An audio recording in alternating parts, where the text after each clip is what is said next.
Le forum Entreprendre dans la culture permet de mettre un coup d'éclairage sur l'entrepreneuriat des femmes. C'est très important pour les femmes, pour qu'elles voient que leur place est aussi là, pour montrer aussi qu'il y a des initiatives très passionnantes de mentorat, d'accompagnement, qu'il y a des innovations qui sont portées par des femmes. Mais c'est très important aussi de le montrer aux hommes, pour qu'ils voient aussi qu'ils peuvent aider les femmes à atteindre ces postes à responsabilité.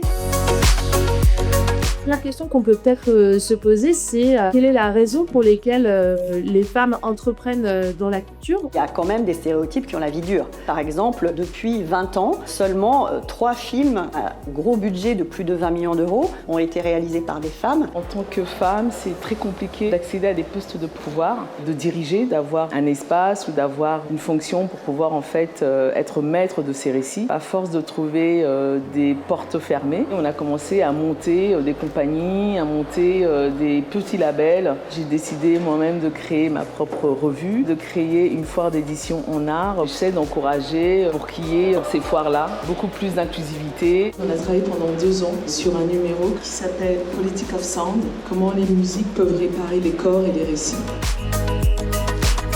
Il y a quand même aujourd'hui 40% de femmes à la tête des établissements publics ou des structures labellisées, avec évidemment des différences qui existent encore selon certains secteurs. Et le ministère de la Culture, depuis déjà un certain temps, a mis en place des objectifs de parité pour les programmations, mais aussi à la tête des structures. C'est dans les contrats d'objectifs des grands établissements. C'est aussi une politique volontariste que le ministère encourage en animant des réseaux et des réflexions autour du mentorat, autour de la nécessité d'atteindre la parité dans un certain nombre de secteurs. Mais il faut évidemment que les secteurs professionnels soient allants et qu'ils soient eux-mêmes à la manœuvre. Ce sont des questions qui sont extrêmement importantes à traiter entre partenaires sociaux.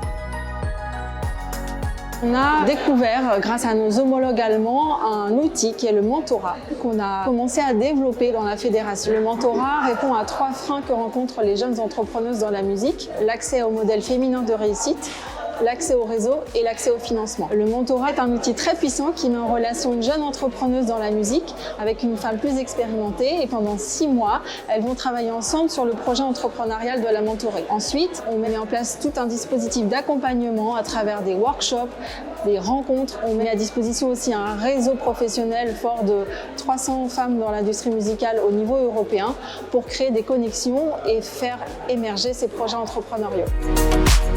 Participer au forum Entreprendre dans la culture, c'est l'occasion de créer des vocations auprès des jeunes entrepreneuses de la musique, leur donner confiance pour entreprendre et porter à bien leurs projets. Mettre en avant des modèles de femmes qui dirigent en fait des entreprises culturelles, ça permet d'ouvrir le champ des possibles en partageant son expérience professionnelle. Ça donne de la force à d'autres femmes d'entreprendre, et ça c'est très important. Tant qu'il n'y aura pas 50% de femmes à la tête des entreprises, ce sujet aura sa place au forum.